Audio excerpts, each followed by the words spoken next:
Oh, great. Hello and welcome. This is the Southern Alliance for Clean Energy's Insider's Peek on Clean Energy in the 2016 Florida Legislative Session call. We're so happy to have you all on this call. We have the line muted just to preserve sound quality. If you have questions for the question and answer, please email them to me directly at lance@cleanenergy.org, lance@cleanenergy.org. I'm Lance Orchid, and I'm the Florida Solar Campaign Director for the Southern Alliance for Clean Energy. And I'd like to introduce Susan Glickman. Susan is the Florida Director of the Southern Alliance for Clean Energy. SACE works to promote smart energy choices to ensure clean, safe, and healthy communities throughout the Southeast. Susan is also a longtime consultant to the Natural Resources Defense Council. She was working with the U.S. Southern Region Director for the Climate Group, a London-based NGO working with Fortune 500 companies. Susan developed and directed the Florida Business Network for a Clean Energy Economy, a coalition of business leaders working together to advance the low-carbon economy. Susan is also a commissioner serving on the Florida Commission on Volunteer Service, known as Volunteer Florida, and was just awarded Best of the Bay by Creative Loafing for best fighting the utility companies. She was a founding chair of the Florida Commission on the Status of Women. She's a Florida native, and Susan holds a Bachelor in Science and Speech Communications from the University of Texas at Austin. I am proud to introduce you to Susan Glickman, and I'm going to go ahead and pass the line to her. Again, if you have questions, email them to lance@cleanenergy.org. Thanks for being here. Susan? Great. Thank you so much, Lance, and thanks to everybody for taking your valuable lunchtime to be with us. So I'm up in Tallahassee, and as Lance gave you a little bit of my background, I've been in the legislative process for some time. My brother actually was a legislator elected in 1987, and that was my first session up here, and I became the assistant to the director of Miami-Dade County's delegation, and I've been involved in the legislative process, some years more than others, some years working more at the federal level, depending upon what the issue of the day was. But I've been working around climate and energy issues since 1999, and my first project dealt with actually influencing President George W. Bush, influencing Jeb Bush prior to the bond talks. So I was very fascinated by watching the recent climate talks in Paris, and we will talk a little bit about carbon in a bill in the Florida legislature and how important that is as an underpinning when you put some sort of value on carbon or limit carbon pollution, how that drives the market for solar and some of these other issues. So I'm going to start with talking about some of the bills that are at work in the legislature, and then I'm also going to mention the Solar Choice Amendment and also the utility-initiated backed amendment and where that's at. And so I'm going to go through the Florida legislative bills and do a quick update on the Solar Choice Amendment, and then we'll open it up for questions, and then I'll wrap up and talk about some upcoming actions where people can continue to be involved. I will say the Solar Choice Amendment, and I know a lot of people are on this call and sort of came to participate through that and got active, and it has really been extraordinary to see the response. I mean, we've had, well over 1,000 people come on as volunteers and get involved in the signature gathering process, and that in and of itself has a huge value. And I think policymakers seeing this enormous interest, more than 1 million people have signed a petition wanting to open up solar. Even when they sign the utility initiative, as we'll discuss, they believe they're signing an initiative to open up solar. So people are seeing this, and of course, solar is happening all over the country and all over the world, and the prices are coming down so exponentially that it's just something that's going to happen as we move through. There's every year the Lazard Associates comes up with the levelized cost of energy, and the levelized cost of energy for solar has declined 82% in the past 6 years, and wind, the levelized cost of energy has declined 61% over the past 6 years. So it really is like the cell phone and Uber. It's really hard to hold those technologies back. So we're very much an interesting dynamic crossroads when it comes to energy issues. So yesterday, I will start out with a bill that passed the the Senate Finance and Tax, and it's actually an abatement on taxes around solar. Florida already has an abatement of the property value tax on residential solar. And this is a Senate joint resolution by Senator Jeff Brandeis from Pinellas County, is in the House, and State Representative Ray Rodriguez is the House sponsor. And it yesterday passed Senate Finance and Tax, 8 yeas and 0 nays. So it is now, that is through 3 committee stops. First, it went through the Senate Energy Committee, and then it went through Community Affairs, and now it's passed Senate Finance and Tax. And that's pretty significant because today is the first day of session.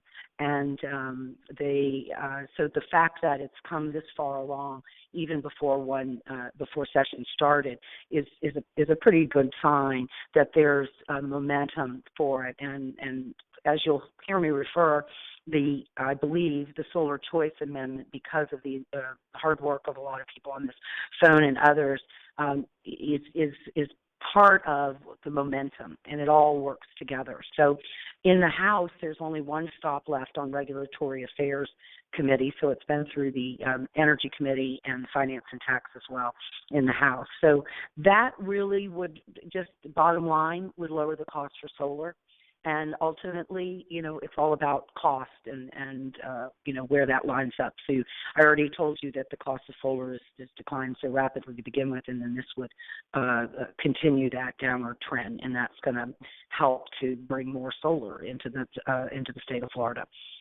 And the next bill I'm going to mention is actually a direct result in many ways of the Solar Choice Amendment, because Representative Fred Costello, who is a Republican from Ormond Beach. He was a former mayor of Ormond Beach. He's also a dentist.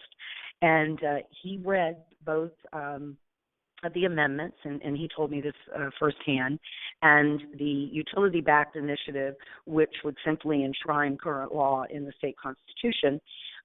He didn't think that was a good idea, given that current law has gotten us less than 0.1% of solar needs met with solar, and obviously we're woefully behind many other states. So he wrote a bill, and it essentially, has the similar elements, really, opening up the third-party sale. And as most of people know, Florida is one of only 4 states where the law expressly prohibits the third-party sale of electricity. And we say third-party sales, and what it amounts to more than anything really is financing. Because the costs have come down so much, ultimately financing is really the secret sauce to move things along, because like most people don't buy their home and their car with cash, they finance it. And like with your automobile, there are different ways to finance. You can get a bank loan, you can lease it, or be on some sort of payment plan. And this would allow companies that would come in at no upfront cost, put solar equipment in, and sell the electricity. So Senator Thad Altman has picked the bill up in the Senate. It's 687 in the House, and it's Senate Bill 1328 by Altman. That bill has not yet been referenced, and Representative Costello's bill has not yet been put on the agenda. So that is something that I think we as a movement together will talk about how we might bring some pressure and continue to kind of keep the heat on, if you will, so that these bills are heard and this solar discussion moves forward. For those of you that want to track the numbers, I apologize, I forgot to mention the number on what the tax abatement bill, but it's a Senate Joint Resolution 170, and there's an aligned implementing bill, which is 172, and those are the Senate. And in the House, it's the joint resolution is 193, and the implementing bill is 195. There is also a permitting bill. I think Lance will send a follow-up note with some bill numbers to everyone, so you have this in case you're not in a place where you can take notes and so forth. The last bill that I'll mention is bills that are that actually passed the House Energy and Utilities Subcommittee yesterday, and it's House Bill 639, and Senator Evers has the related Senate bill. What this would do, it actually attacks the Clean Power Plan, and that is the Obama administration's Environmental Protection Agency, and as a result of a U.S. Supreme Court decision, Massachusetts versus EPA, where they ruled that the EPA had the authority to regulate greenhouse gas emissions under the Clean Air Act. So the plan came out in draft, and people, many people, thousands, if not hundreds of thousands of people made comments on that, and then a final rule has come out. And they,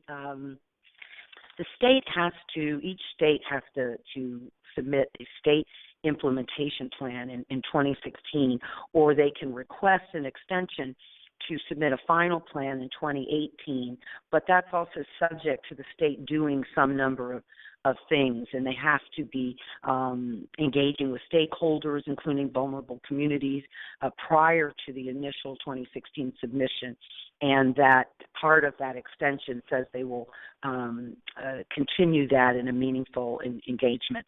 I will say that in Florida, we have not seen the public engagement piece, or I would imagine that utilities and others, I'm sure, are meeting with the DEP, but the more transparent, broader stakeholder process we have not yet seen. So the bill that was filed actually and first amended was a really, really bad bill, and it wouldn't allow the agencies to create a plan. And when you don't create a plan, then the federal government is going to just assign you a plan, essentially. So it's really kind of interesting because it's one of these type of bills, in my opinion, that is really more politics than anything. It's not wanting to, do anything. The administration was in a bit of a knee-jerk reaction, because what most states are finding is, they would much rather develop their own plan that takes into account, each state's own sort of natural resources and come up with a plan that best suits the state than have the federal government come in and impose one. But it's, like I said, it's a bit of a political ploy, I believe. And so yesterday, interestingly enough, the bill was made better. They took a bad bill and they made it what I called in my comments less bad, because before they weren't going to allow the state of Florida or its agencies to put together any kind of plan until the U.S. Congress enacts legislation limiting carbon dioxide emissions, or a federal court actually issues a final judgment. So because we know that there's going to be a lot of lawsuits and this will take a while, then that was really sort of impracticable. And the only reason the U.S. EPA went ahead on their own to do carbon pollution limits is because Congress wouldn't pass the law. It's interesting. It's not totally dissimilar to the fact that we have to go to the ballot for a solar choice amendment because the legislature won't pass it, and the U.S. EPA had to come up with carbon limits because the U.S. Congress, wouldn't pass them themselves. So there's certainly, politics at work there. But even Florida Power and Light, the biggest utility in the state of Florida, was quoted recently as saying that they're on track for compliance. So it's almost like a kid that, screams before the doctor puts the shot in the arm. I mean, ultimately, this is the direction that folks are going. The utilities will certainly figure out how to accommodate and reduce emissions, and they already are reducing emissions, and we could do more energy efficiency, and we could do more solar. But ultimately, as I said, the conversation is a work in progress. I don't know, obviously, what's going to happen with that bill, but as I said, it's much more of a, I believe, political play to sort of just be against whatever the president is suggesting. So now I'm going to move on and update you all on the Floridians for Solar Choice initiative and what's going on there. Lance, do you prefer for me to just do that, or should we ask for any questions on the legislation before I pivot? How would you like to handle that? So why don't we do all questions at the end, just to keep it concise? That sounds great. Good. And we're going to leave plenty of time for questions because I know there's a lot of really involved people on this telephone today. So Floridians for Solar Choice has been an absolute enormous success. And it's changed the dialogue. It's changed the debate. It's gotten people involved and excited, coming together around, sort of a greater understanding, not only of the potential for solar, the need for solar, but also the barriers that exist. I cannot tell you how many people shared with me their shock and awe that they found out all of a sudden that if they owned, some number of apartments, let's say, that they weren't allowed to put up solar and then either sell the electricity or include the electricity in the rent. Because Florida is one of only 4 states where the law expressly prohibits a third party coming in and selling electricity. And I think electricity, like lots of other things in our modern society, are things we really just take for granted, and we sort of, just flip the switch on. I mean, every so often there's a storm, and God forbid it's during the real heat of summer, and we're very uncomfortable. But other than that, it's something most people don't really think about, and I think they're thinking about it more. And we're thinking about it in part because there is more solar up, and people are reading about it and seeing it, and they're hearing, news reports about advances, the cost coming down, or advances in things like batteries with Elon Musk and the Powerwall battery, and it's capturing people's attention. So more people, it's just been an enormous education process, and I would suggest too that policymakers are not immune to seeing that. And I think that's one of the reasons. In fact, as I mentioned earlier, I know for a fact that Representative Costello filed a third-party sale bill in the legislature as a result of seeing and reading the other initiatives. So it ends up, and I know folks have probably seen news reports, that the Floridians for Solar Choice initiative, because of the relentless and I would say deceptive, underhanded, and incredibly well-financed campaign by the utilities to thwart our effort, have put us in a position where we will not be able to get the signatures that are required by February 1st. You really have to get all the signatures pretty much in hand by the December 31st so that during the month of January they can be certified. The good news is, though, we have about 500,000 signatures collected, which is pretty incredible. We need 683,149 signatures. And while we've had just incredible involvement, a couple of the hallmarks of the campaign has been the incredible coalition of the political right with the Tea Party Network and Conservatives for Energy Freedom and the Republican Liberty Caucus and the Christian Coalition. And then really the backbone of Florida's economy, which is the Florida Restaurant and Lodging Association and the Florida Retail Federation, which are very much in the kind of tourism industry. I actually heard the governor yesterday speak at the Senate and Finance Tax Committee on his tax cut package, and he's trying to increase manufacturing and manufacturing jobs in the state, but he still, reinforced that tourism is our biggest industry. So when you think about restaurant and lodging, and though they joined the coalition, as well as everything from Tropical Audubon to the Conservancy of Southwest Florida and traditional allies like Sierra Club, Greenpeace, Clean Water, and the Florida Association of Retired Americans and the Everglades Coalition, and it was really on and on.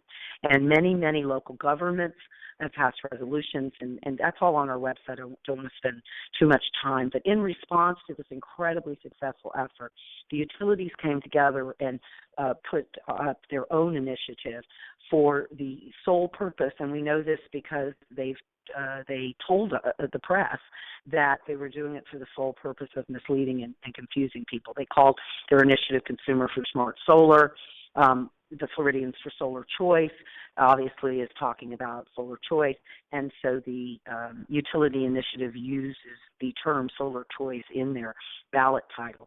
Yesterday was the day that initial briefs are filed at the Florida Supreme Court, and Floridians for Solar Choice filed a brief opposing that initiative, as well as the Florida Solar Energy Industries Association and Infinite Energy, which is a company out of Gainesville that competes in a number of other states with energy, as well as Earth Justice and Environment Florida.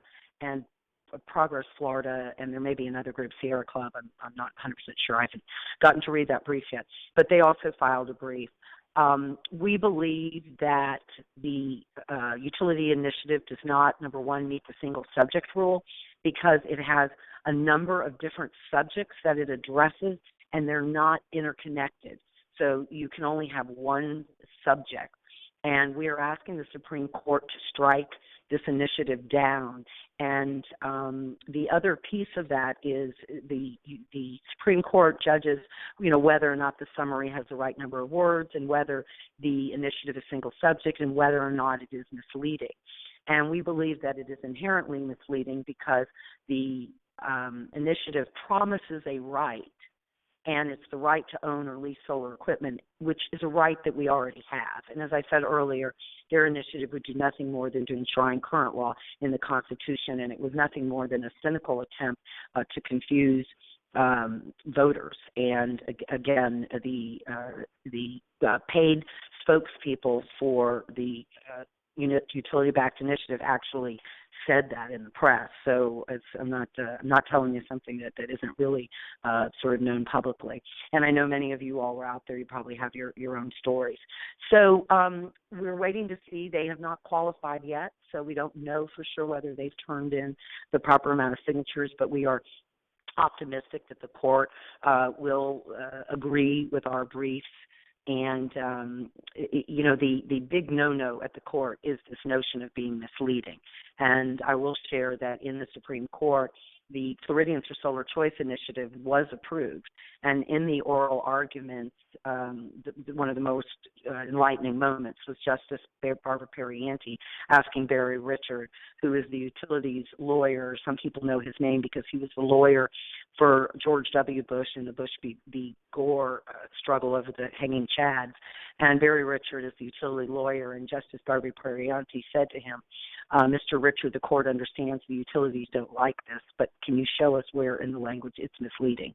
And he could not, and our initiative, Floridians for Solar Choice Initiative, was approved. So the signatures, the good news is we started collecting signatures in January of last year, and the signatures are good for 24 months. So we actually have into 2016 for the next 10 months the opportunity to gather the rest of the signatures to get to the 683,149 signatures.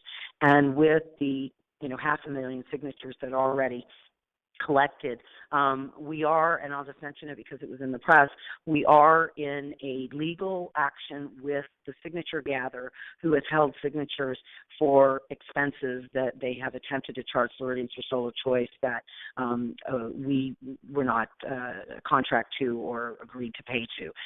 So we have paid Floridians for Solar Choice for every single signature that was gathered and additional expenses to bring in a whole bunch of signature gatherers after it's an erroneous sort of situation. And it does seem to be part and parcel of this overall effort to thwart what we've done. But we are very confident because we have paid for all the signatures that we will have those let loose. And as I said, we'll be at 500,000 signatures. So we are going to march forward, and we're going to continue to build this incredible coalition and keep people involved. We're going to keep you abreast of what's going on in the legislature, and we'll keep you abreast of what's going on with the Solar Choice Amendment. And we are updating materials and planning for some activity up and around the legislature, which I will talk about. Hopefully, people who want to come up to Tallahassee, or we're looking at a sort of turn up the heat call-in day and a solar day, and those kinds of activities to keep educating people. So, with that, I will turn it back over to you, Lance, for questions, and appreciate everybody's kind attention. Thanks so much, Susan. That was great. Again, if you have questions, please email them to me at lance@cleanenergy.org. And I'm going to kick it off with a question that I've gotten from a few people, Susan, which is, can you just please restate the bill numbers and the sponsors that you were referring to earlier in the call?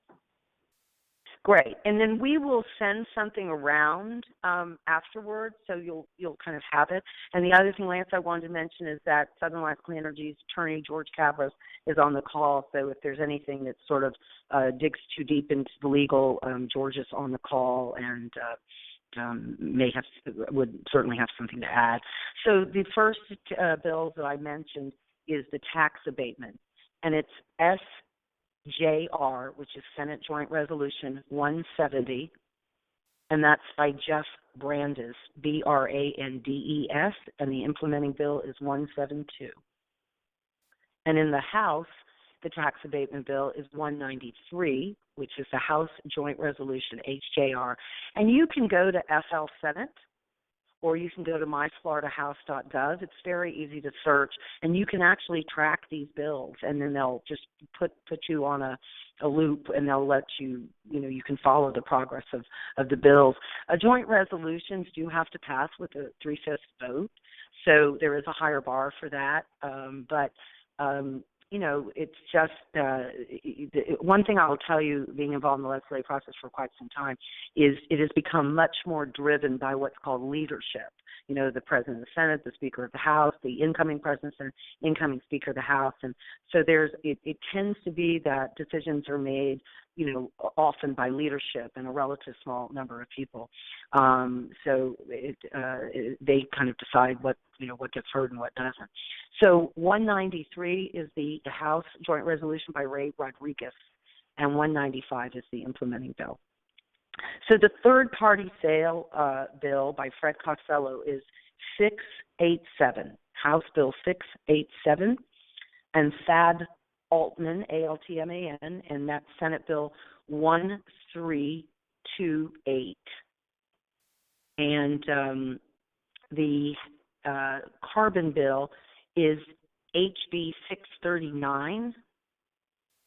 And you know what? I'm going to shift through my papers because I didn't write the Senate bill number, but I will get that to you in a minute. It's Evers. When you go on to My Florida House and you put in 639 and the bill comes up, you'll see the Senate version on there. They link all of that on the web. It's very, very easy to, sort of maneuver that. And I will leaf through my papers here and I'll get you that number. So other questions? And George, was there anything that you wanted to add?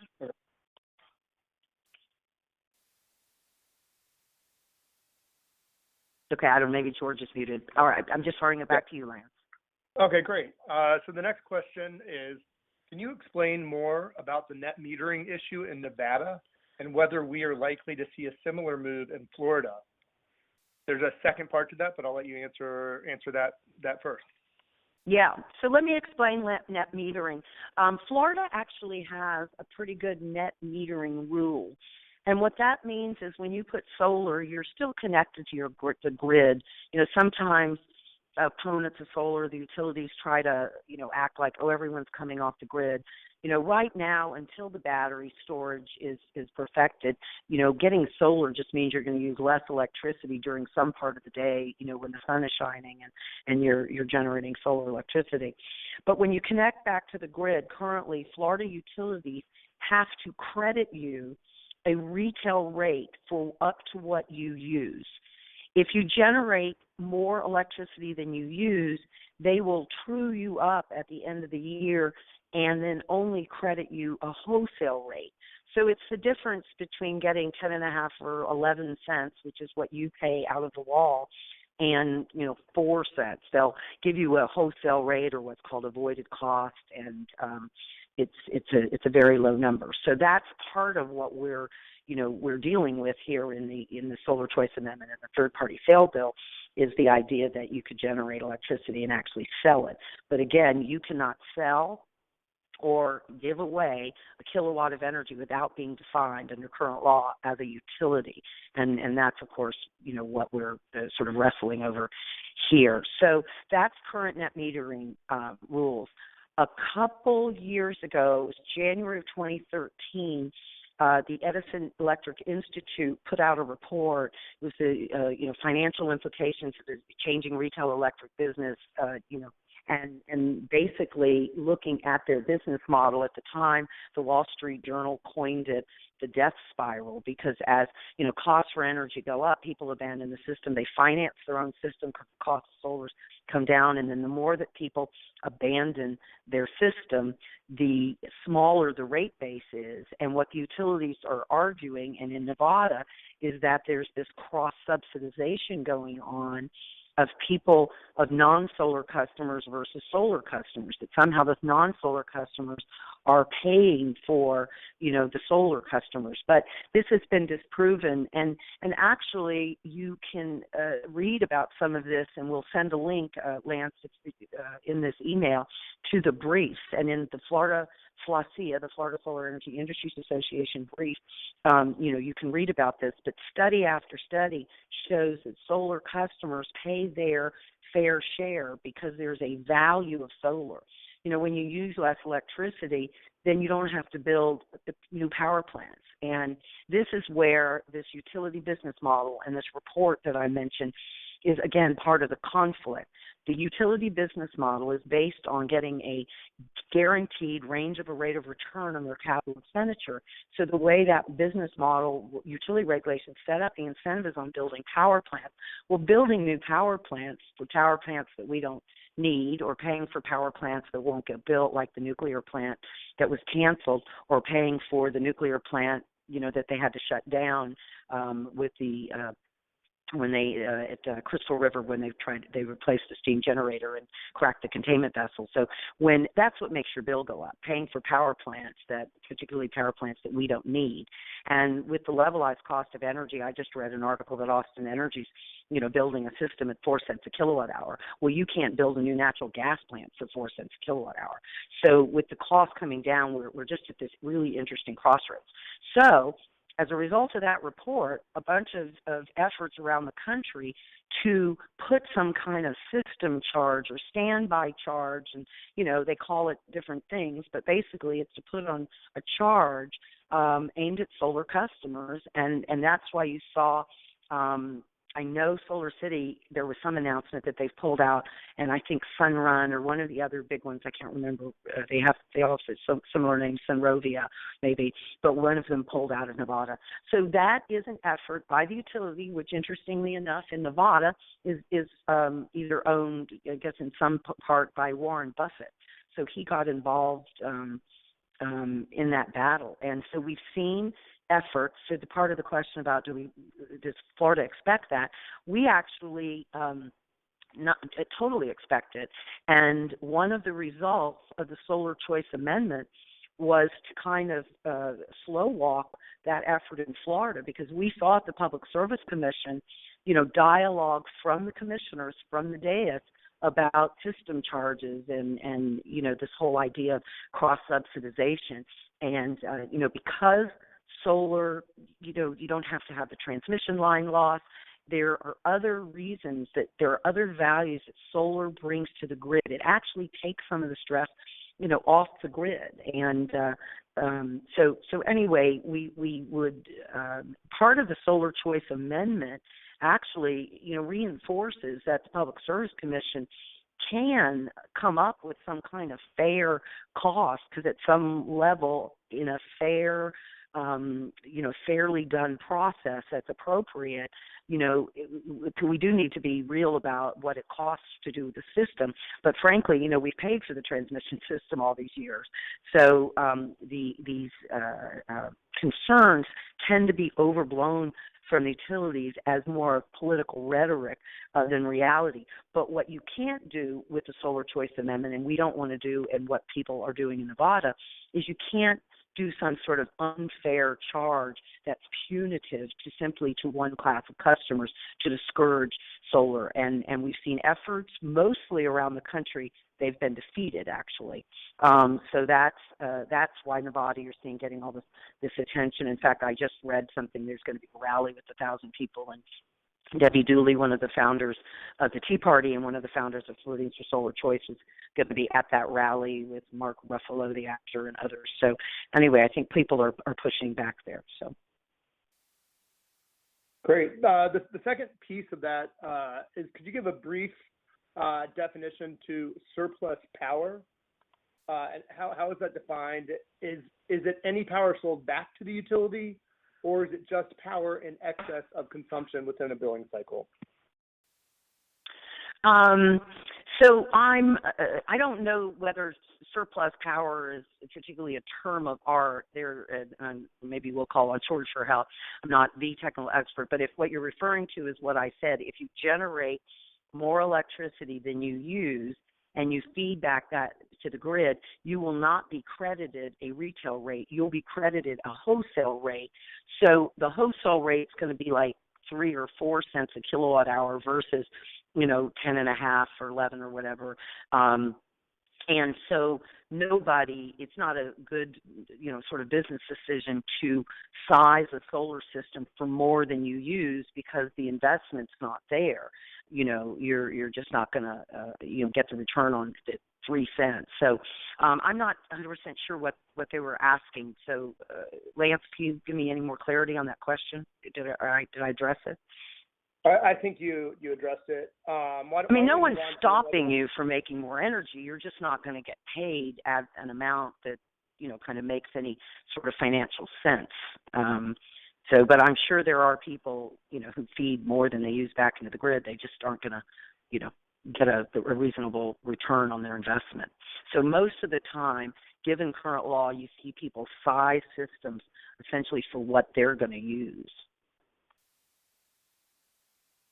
Great. Okay, and how about a totally new subject?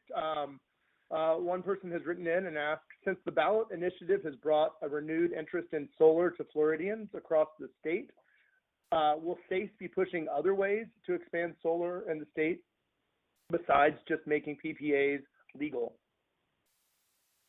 Well, actually, yes. We look to encourage solar in any way we can, and I will tell you a couple projects that, I absolutely don't get to claim credit for, but that I've observed.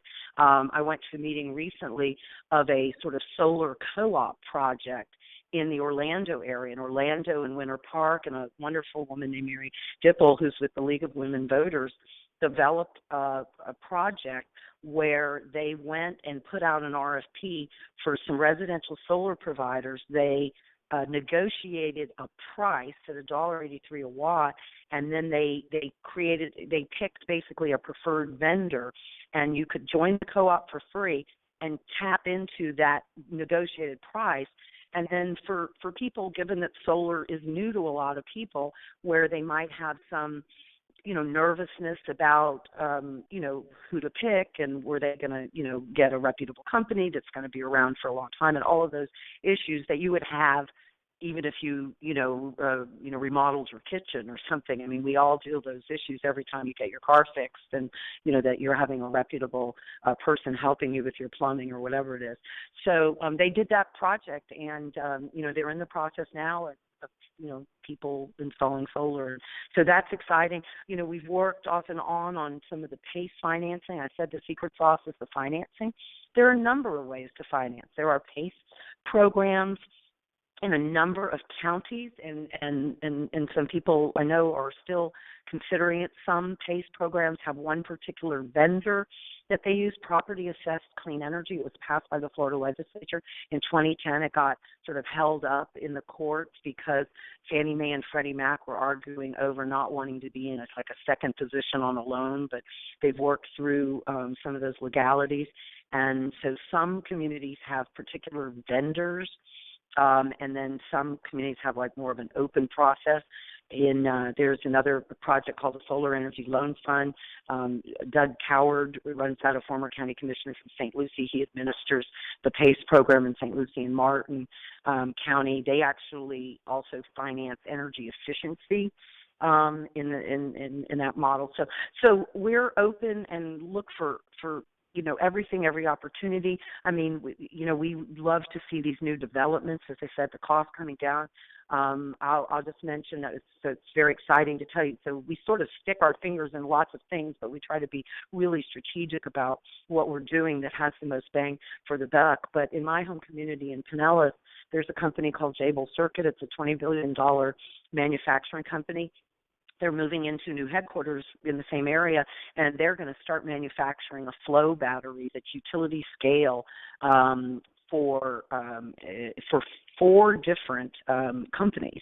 So they're kind of the Intel chip, and I know we're all cheering Elon Musk on his Powerwall, which they're going to start manufacturing in Nevada, and that's $3,500 for a system, a lithium-ion battery that would work with a 7-kilowatt system, which would probably be a decent-sized system for someone's house. So I don't know. We're always trying to do what we can to move the needle forward faster. There's so many reasons to support solar, whether you care about water. I spoke at the Everglades Coalition this weekend, and someone told me I should continue to mention the fact that power plants in this country use 42% of our water resources. That's more than agriculture. So every time you put up a solar panel, you're saving water, and a lot of other things too. So, I think that, we use all kinds of avenues. So whether it's local, state, or federal, the income tax credit was extended for 5 years. That's a huge deal. That just happened in solar. So Southern Alliance Clean Energy, was involved in that. And we will also get involved in things like the Clean Power Plan, because once you have a value and they limit carbon pollution, so, by the EPA putting out this Clean Power Plan, for the first time there's a value, because people could build power plants and effectively pollute for free, right? And if you pollute for free and then you walk around and say solar's too expensive and solar's intermittent, and so having a limit on carbon pollution for the very first time helps solar, because it helps to drive the market. And so we work on all of those things. And if there's anyone who's not signed up to be a free e-activist, and certainly feel free to join SACE and write a very small or a very large check, whatever your ability is to do. But certainly go on and make sure that you're in our email system. I've been an organizer. I'm an organizer by sort of nature and trade for all my adult life, even in childhood probably. But this is about building some infrastructure for these issues as they come along, and as we develop more and more of a volunteer base. Southern Alliance Clean Energy has not traditionally been like a big membership group like some other organizations like a Sierra Club. We do a lot of work at the Florida Public Service Commission, and we show up in cases. In fact, the Florida Public Service Commission just approved Florida Power and Light to build another 1,622 megawatt gas plant, and Duke is working on building one up in Citrus County.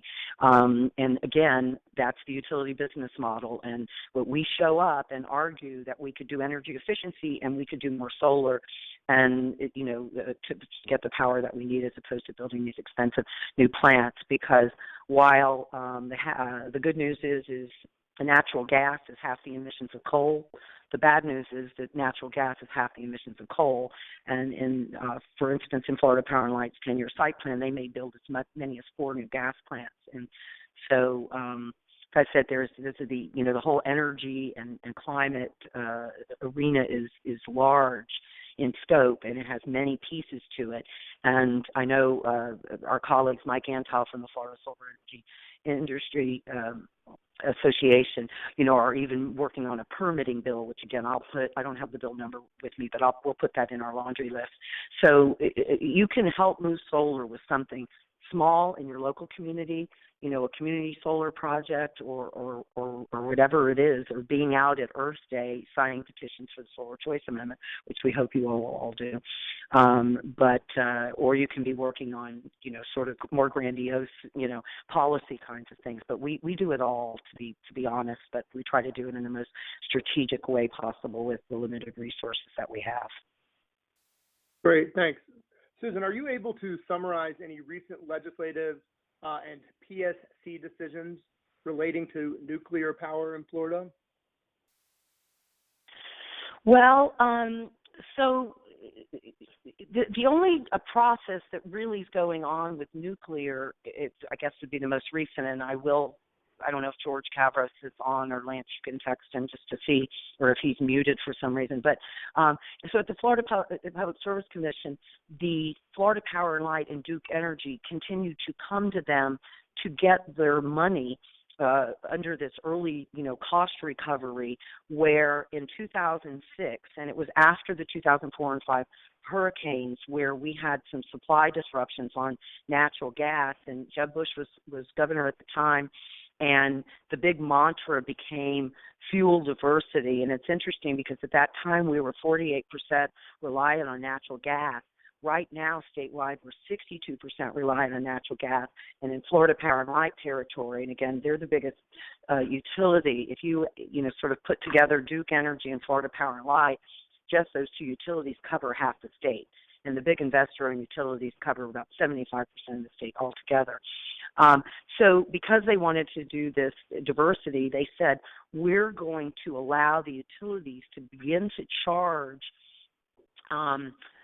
their customers for these plants during the design and construction phase.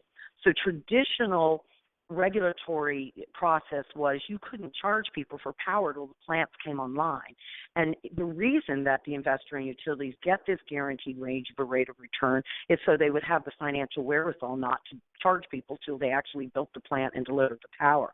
So when Jeb Bush did this in 2006, it was really unusual because what he did as a practical matter was to shift 100% of the risk from the shareholders to the ratepayers. Prior to that, the utilities kind of had some skin in the game, so they're not just going to go, just build a plant because they're having to put the money up, and they actually have to go to Wall Street, and that's one of the big issues with nuclear, that Wall Street will simply not finance it. So what they did was shift the risk to all the ratepayers, and it's been, in Duke Energy's case, or Progress Energy, because they started that initially, they used the early cost recovery money to do the steam generator uprate, and through trying to do it in-house, they cracked 4 cracks in the 22-foot containment vessel, and that shut down, and that's costing, something like $3 billion to pay for a plant that basically, they broke, essentially. And then they started to build, I shouldn't say started to build. They started the design and kind of planning phase to build 2 nuclear reactors in Levy County, which is the county to the north of where Crystal River is. In 2006, when they passed the early cost recovery, they said these plants would be $5 or $6 billion, and I say they because Florida Power and Light's planning to build 2 more reactors down in Turkey Point. And so it was Progress Energy and FPL pushing these. They said these plants would be $5 or $6 billion, and when Duke canceled the new plant in Levy, the planned plant, it was $25 billion. So the costs are just so exponential that it just doesn't make sense. And I've often, kind of teased a little bit. It's like instead of, $25 billion for 2 nukes, give me the $25 billion for 2,200 megawatts. I'll get you 4,400 megawatts in energy efficiency to meet that need. So they're uber expensive. They're really only moving forward when they're subsidized with this early cost recovery or federal loan guarantees. And they're just, too expensive. So the utilities continue to come to the Public Service Commission for this money. So Florida Power and Light is collecting some money. It was less than Duke, when the Duke canceled, because they weren't moving along as fast. But they do seem to be moving.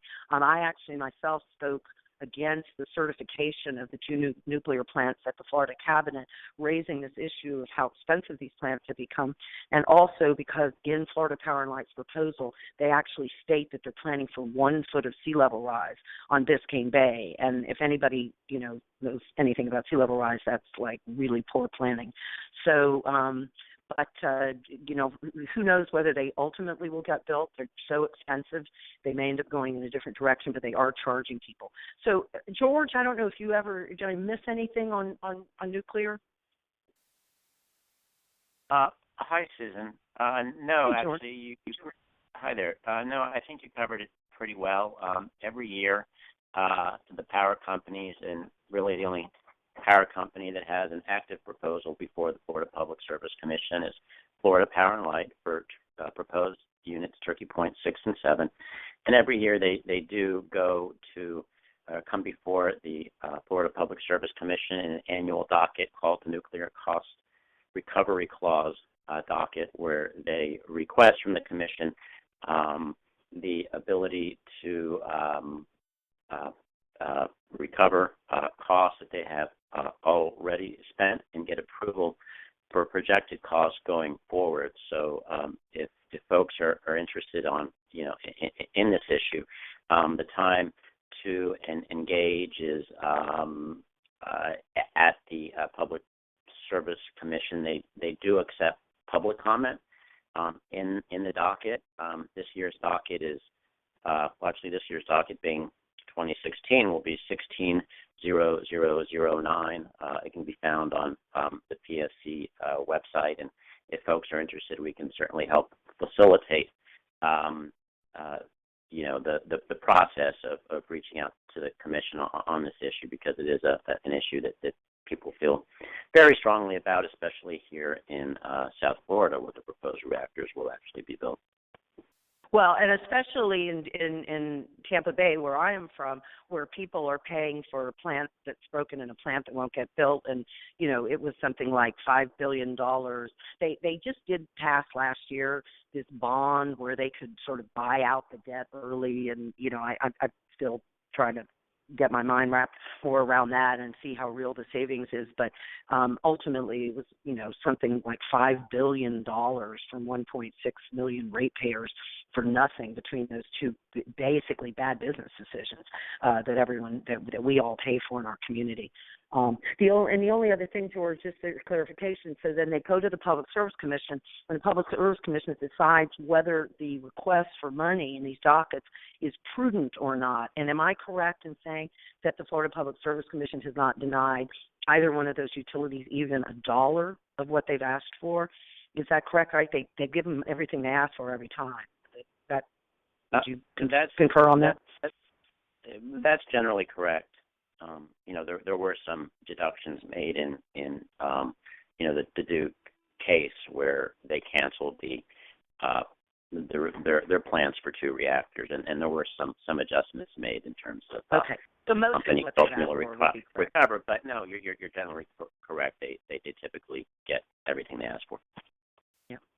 Lance, any more questions? I think we have probably 15 more questions. I apologize to everyone whose question is not going to get asked. We won't have time to get to all of those, but I'll do my best to get you a written answer from Susan. We can respond to their questions right. By so we're going to do one more question, Susan, which is going back to net metering. Someone has asked if they have photovoltaic cells, they're putting energy back into the grid, and wants to know, is it true if at the end of the year, when I send more into the grid than I buy, I would still be reimbursed only at wholesale? Correct. Yes. See if you can. Yeah, you want it. Yeah, that's correct. And I know I talked about that twice, so I don't want to take up more time. Maybe we can get a couple more questions in. Good. So let me pull another one. I'm trying to understand what is wrong with IOUs crediting back to consumers the avoided cost and not the retail rate. Well, that's kind of the same question. I'm not sure what they're trying to ask. Why is that? That's because it's the policy, and it's the policy because of the enormous influence of the big investor in utilities, and even the municipal utilities like Orlando and Jacksonville and Lakeland, and these guys have a lot of clout. I can't even barely describe the tens of millions and each and every year that the utilities give to lawmakers for their campaigns.